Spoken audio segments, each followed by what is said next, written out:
अगर हमें electronic data मिल जाए, हम साबित कर देंगे कि हिंदुस्तान का प्रधानमंत्री चोरी करके प्रधानमंत्री बना है। हम साबित कर देंगे कि हिंदुस्तान का प्रधानमंत्री चोरी करके प्रधानमंत्री बना है। এই চোর মোদী সরকার, এদের গদি ছাড়তে হবে। রাহুল গান্ধী পারবে এই অন্যায়ের বিরুদ্ধে লড়াই করতে, আর কারোর হিম্মত নেই। দর্শক, আজকের যে ফুটেজ আপনারা দেখলেন সেটা নিছক কোনো রাজনৈতিক বলি নয়, এটা হচ্ছে ভারতের গণতন্ত্রকে নাড়িয়ে দেওয়া এক ভয়ঙ্কর অভিযোগ। ঠিক রাহুল গান্ধী সরাসরি বলেছেন, অভিযোগ করেছেন ভারতের নির্বাচন প্রক্রিয়াকে দুর্নীতিগ্রস্ত করে দেওয়া হয়েছে, আর ভোট চুরি করে প্রধানমন্ত্রী নরেন্দ্র মোদী ক্ষমতায় বসেছেন।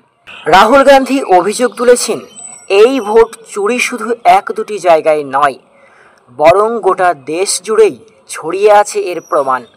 রাহুল গান্ধীর দাবি, মহারাষ্ট্রে 1 কোটিরও বেশি সন্দেহজনক ভোটারের নাম তালিকায় ঢুকেছে, আর বিহারে আবার লক্ষ লক্ষ প্রকৃত ভোটারের নাম কেটে দেওয়া হয়েছে। রাহুল গান্ধী আরও বলেছেন, উত্তরপ্রদেশ, মধ্যপ্রদেশ, এমনকি পশ্চিমবঙ্গ পর্যন্ত এই কারচুপির ছাপ স্পষ্ট।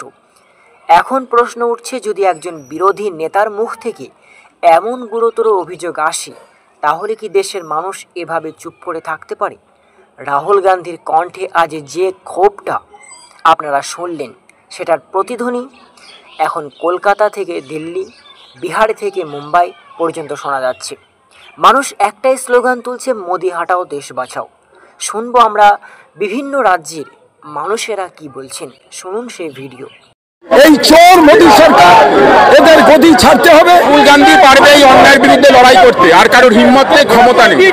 जहां मर्जी वोट काट के भाजपा को फायदा पहुंचाने का काम, जहां मर्जी वोट जोड़ के, एक्स्ट्रा वोट जोड़ के किसी को सरकार बनाने का फायदा। আজকে আছে নরেন্দ্র মোদী প্রধানমন্ত্রী, তিনি ভোট চুরি করে প্রধানমন্ত্রী হয়েছেন, সেটা প্রমাণ করেছে রাহুল গান্ধী। সুপ্রিম কোর্ট কষিয়ে ভোট চোরের গালে এক থাপ্পড়। রাহুল গান্ধী একটা সচ্চা, আচ্ছা আর ইমানদার লিডার আছে। মোদি মতলব চোর, তা প্রমাণিত বিহারে মৃত ভোটারের বাড়িতে গিয়ে রাহুল গান্ধী চা খেলেন, সেই ভোটার বেঁচে আছে।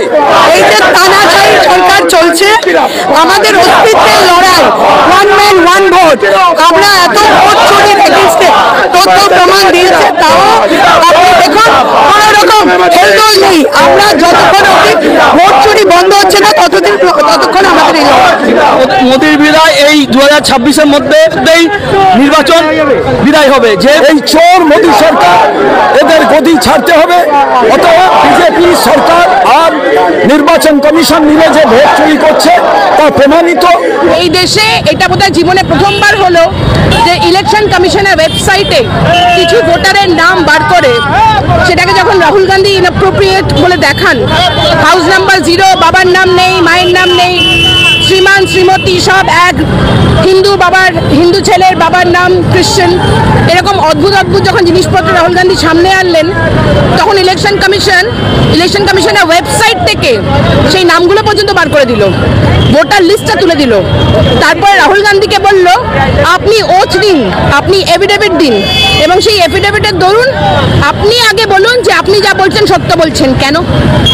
আপনারা যদি একটা গভর্নমেন্টাল এজেন্সি হন, সেখানে আপনি হাউস নাম্বার 0 দিয়ে 100টা বাড়ি দিয়েছেন, আপনি বলেছেন একটা একটা মদের ব্রুয়ারি, সেখানে 80টা লোক থাকে, সেই ডেটা যখন আপনারা খুঁজে বার করতে পারছেন না, বিরোধী দলও ডেটা খুঁজে বার করছে, তাহলে কি আপনাদের দায়িত্ব নয় সেটা মেনে নেওয়া, সেটাকে কারেকশন করা? উল্টে আপনারা SIR এর নাম করে যারা আসল ভোটার, যারা জেনুইন ভোটার, তাদের নামগুলোকে বার করে দিয়ে আপনারা নকল নাম ঢোকানোর চেষ্টা করছেন। এইভাবে constituency after constituency lakh lakh লোককে ওরা অ্যাড করে এই যে পার্লামেন্টে যে গ্যাপটা হয়েছে 25টা সিটের, সেইভাবেই সেই গ্যাপটা। দর্শক, আজকে যে ফুটেজ আপনারা দেখলেন সেটা নিছক রাজনৈতিক বক্তব্য নয়, এটা এক ভয়ঙ্কর অভিযোগ। রাহুল গান্ধী সরাসরি বলেছেন ভারতের নির্বাচন প্রক্রিয়াকে নাকি দুর্নীতিগ্রস্ত করে তোলা হচ্ছে, আর ভোট চুরি করে বিজেপি সরকার, বিশেষ করে প্রধানমন্ত্রী নরেন্দ্র মোদী ক্ষমতায় এসেছেন।